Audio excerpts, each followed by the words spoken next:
On a busy corner of a bustling city, a 70-year-old man named Samuel sat every day selling old, tattered books. While other street vendors shouted to grab attention, Samuel sat in silence, his nose buried in a book.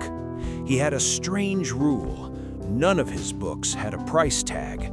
A small wooden sign beside him read, "Pay what you think the story is worth." One afternoon, a young, arrogant businessman named Ryan pulled up in his luxury sports car. Ryan wanted some vintage-looking books to decorate his new office shelf, not to read, but to look successful. He walked up to Samuel's stall and picked up a heavy, leather-bound volume. It looked ancient and valuable. "How much for this one?" Ryan asked, checking his expensive watch. Samuel looked up and smiled gently. "Give me what your heart tells you it's worth, young man."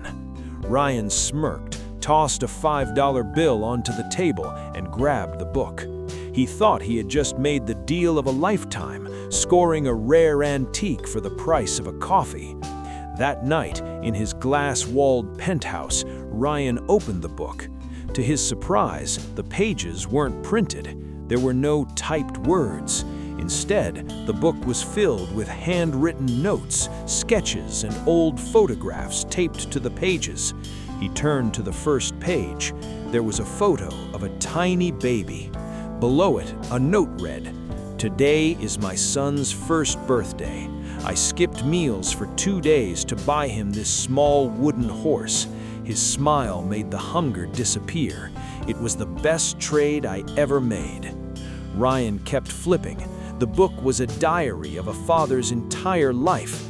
It chronicled years of hard labor, sacrifices, and the immense love he had for a son he wanted to give the world. One entry read, "My son got into the university today. I sold my wedding ring to pay the first semester's tuition. He doesn't know, and he never will. I want him to fly, not feel grounded by my struggles." As Ryan reached the final pages, his heart began to race. He looked closely at the photograph of the son as a teenager. The boy had a distinct crescent-shaped birthmark on his neck. Ryan dropped the book. He ran to the mirror and pulled down his collar. There it was, the exact same crescent-shaped birthmark.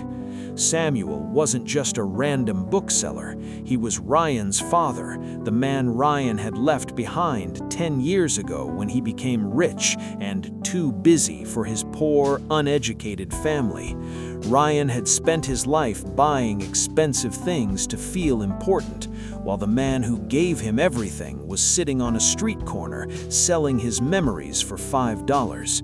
Early the next morning, Ryan drove back to the street corner, his eyes red from crying. He carried a bag filled with money and a heart full of apologies. But the corner was empty. A flower seller nearby noticed Ryan. "Are you looking for the old man? He passed away in his sleep last night. He told me yesterday that he finally sold his most precious book. He said his work on earth was finally done because his son had finally bought his story." Ryan sat on the cold pavement where his father had sat for years. He opened the very last page of the book, which he hadn't seen the night before. In fresh ink, dated yesterday, it said, "I saw him today. He looks so handsome in his suit. He only paid $5, but that's okay.